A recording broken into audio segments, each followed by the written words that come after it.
Roho wa Mungu aliyopo juu yetu. Kuna ukishapewa neema ya kukaa ndani yako, akishajaa ndani yako, ni rahisi kujua hata kupokea majukumu makubwa ya Mungu ya kufanya. Ndipo yule anayekaa juu yetu anakuja kutuempower kwa ajili ya kazi maalum ya kwake ya kufanya. Anayekaa juu yetu anaweza akaja sasa, kwa sababu kukaa ndani yetu ametuongoza, ametufikisha mahali ya kujitambua na kujua mapenzi ya Mungu ya kuyafanya, na kujua Mungu anataka nitende nini, na kujijua mimi ni nani katika Bwana ndani ya kanisa. Nikaanza kufuata majukumu, nikaanza kufanya kazi kutokana na jinsi nilivyoona. Basi aliyopo juu yangu hataachiliwa sasa aje anitie nguvu, animpawe mimi kwa ajili ya kazi niliyopokea maalum. Lakini aliyoko ndani ndio alianza kunitengeneza kwanza, kuniongoza kwanza, kunifanya kwanza nijitambue. Anayekuja juu yetu, huyu siku ikiingia kwenye trouble hata kusaidia, kwa sababu yeye anakuja tu kwa kazi. Yule anaangalia kazi, anaangalia majukumu uliyopewa, anakuencourage tu, anakuempower kwenye majukumu uliyopewa tu. Lakini aliyoko ndani yetu, hata siku naumwa, ndio atakaye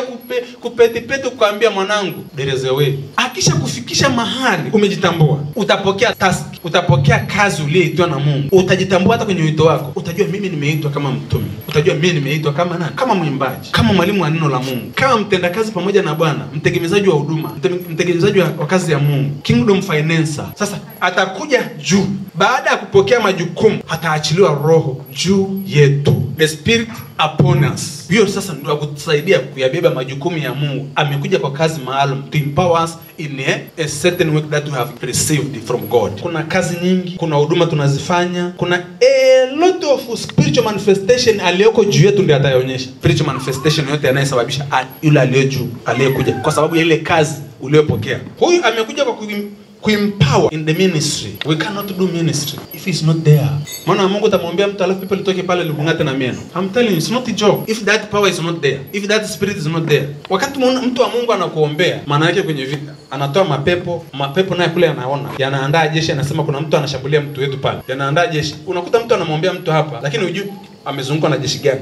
La giza nalo limekuja, wanamgombania mtu. Sasa ile Roho wa Mungu aliyoko juu yetu, unajikuta saa ile anamkava yule mtu kama moto. Wakitafuta kumtafuta huyu hawaoni, wanaona moto, wanaona majeshi ya malaika yamezunguka, because that man has been empowered to do that ministry, to do that work. That's why I say be watchful, be careful with a man of God. Mtu anayetumika na Mungu, muogope, usimtanie, kaa mbali na huyo mtu. Kuna empowerment, kuna nguvu ya ajabu imeachiliwa juu yake, asije ikakupiga wewe. Elia alimwambia Elisha, baada ukiniona mimi utapata maradufu hiyo nguvu unayotaka. Elisha akafanikiwa kumuona Elia anaondoka, akachukua koti. Cha kwanza ili kutest empowerment aliyokuwa nayo, alikutana na watoto. Baba yake amesha paa, wakamwambia paa wewe ulio na upaa. Alifanya nini Elisha? Alicommand dubu. Imagine such empowerment. Can you see this power? It can create something else which is not there for the ministry, for the manifestation of God. Uoni chochote, akionekani chochote, but you can call a creature from somewhere kikaja. Man of God, any man of God anapokupa assignment, hata akikwambia tu wewe unakuja kuimba hapa, anatakiwa aruhusu, akikuwekea mkono kichwani, ameruhusu empowerment from above to assist you in that way. Ameruhusu malaika wakutembelee kwenye ile kazi. Ameruhusu utendaji wako uwe bora kusaidiwa na viumbe wa mbinguni. That's how we inquire the Spirit upon us in the ministry. Kitabu cha Matendo ya Mitume sura ya 1 mstari wa 8, mtapokea nguvu akiisha kuajilia juu yenu huyu Roho Mtakatifu. Tunazungumza Spirit upon us aliyoko juu yetu, ndio anayeleta uamsho kwamba you cannot sit somewhere, you cannot sit down. Hiyo ndio nguvu ambayo haiwezi kufanya wewe katulia hata siku moja. Karama za Mungu zote, spiritual gift and manifestation of God, it is a spirit upon us. Wana Mungu unaweza kaimba ukajikuta zinabadilika lugha, zinakuja nyimbo mpya kila itwapo leo. It's not the spirit within you, it's the spirit upon us. Kwa sababu ile haji kwa ajili yako, ile sio kwa ajili yako. It is for others, kutenda kazi pamoja na Bwana, kuwafikia wengine, kuwasaidia wengine. Hallelujah.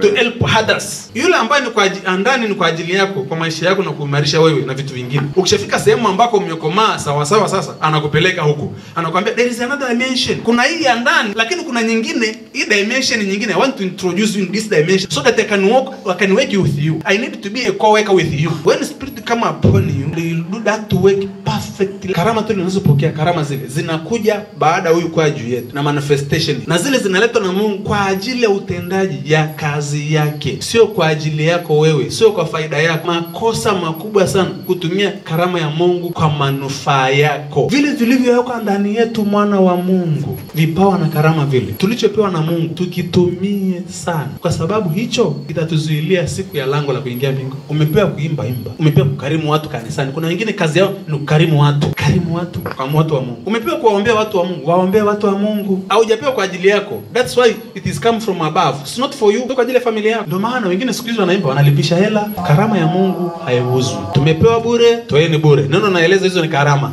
Any form of supernatural zinazotokea pale, manifestations zote pale. Ukisoma kitabu cha Korintho wa kwanza sura ya 12, there is a lot of manifestation. There is a lot of supernatural manifestation of God. All those are coming from above. Ile ni nguvu inayokaa juu yetu kutuwezesha kwa ajili ya kuliongeza kanisa. Hallelujah.